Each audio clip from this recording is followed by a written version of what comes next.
Hello everyone, I'm Meteorologist Charlie Ironmonger. Thank you so much for joining me today for your 3 p.m. news and weather update from the First Alert Desk.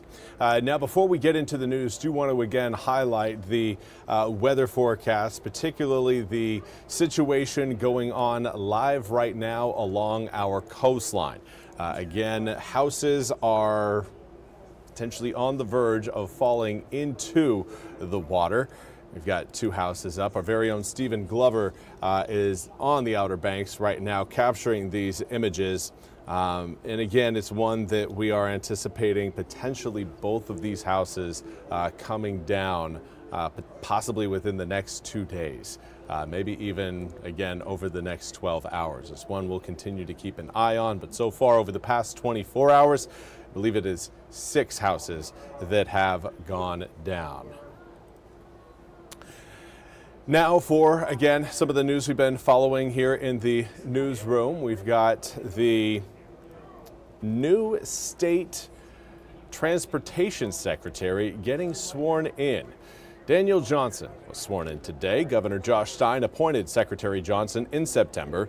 He is taking over from Joey Hopkins, who retired after a 35-plus year career at the DOT.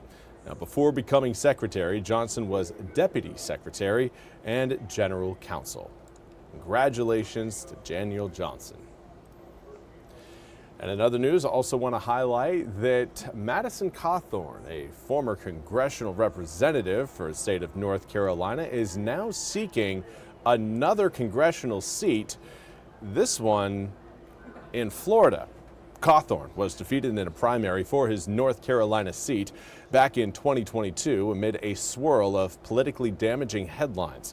The 30-year-old Cawthorn announced his decision in an interview with Fox News, pointing to the recent assassination of conservative activist Charlie Kirk as a tipping point that convinced him to seek public office again.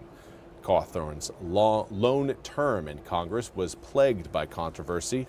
A spate of controversies, including brushes with the law, leaked videos, and his own salacious claims about his congressional colleagues' sexual activity and drug use.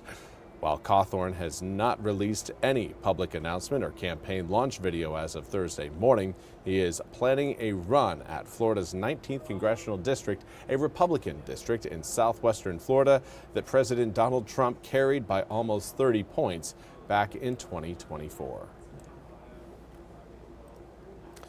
And finally, a look at your weather forecast. Again, we've been paying attention to the waves and the winds generated by both Imelda and Umberto. We're going to start out with a look at the one that is still a hurricane. That is Imelda, currently a Category 2 hurricane with maximum sustained winds of 100 miles an hour, gusts up to 120 miles an hour, and it is moving northeast at about 20 miles an hour. This is a system that's expected to impact Bermuda late tonight into the early hours of tomorrow morning, possibly crossing over the island around midnight tonight as a Category 2 hurricane.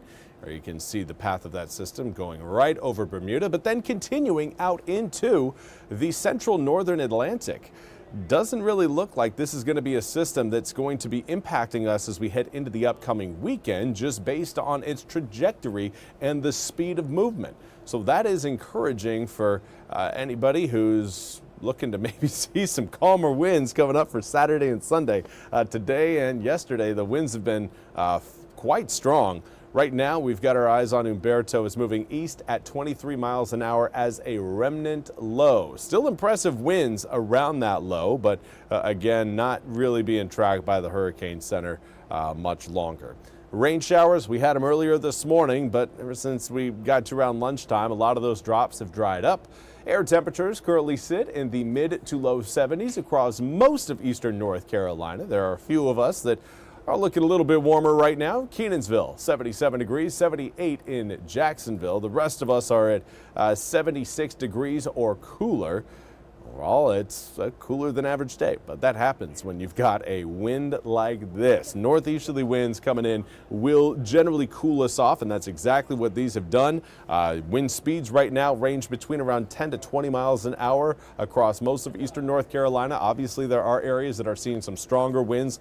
Wind gusts on the eastern side of Highway 17 upwards around 30 to 40 miles an hour. It has been a very windy day around the Sounds and the Outer Banks, and again, the images we showed you of those houses with their pylons just getting pummeled by water, those again may end up being a couple more houses that are claimed by the Atlantic and the waves generated by Imelda over the past 48 hours. So that's something we're going to continue to track. Both of those systems, though, moving away from eastern North Carolina.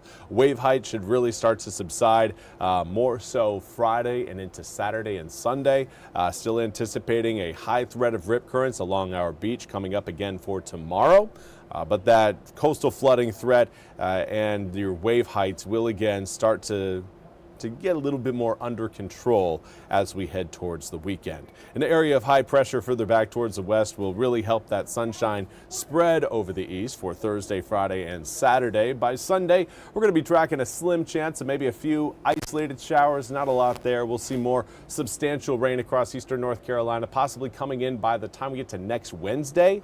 82 degrees on Wednesday, drops to 75 on Thursday. Again, it looks like a cold front rolling in, and that will lead to a better opportunity for some thunderstorms. But again, for right now, doesn't really look anything like severe storms are pertinent, or I would say imminent across the east. We may see again some rumbles, so by the time we get to the middle of next week. Well, that's all we have time for today's 3 p.m. news and weather update from the First Alert Desk.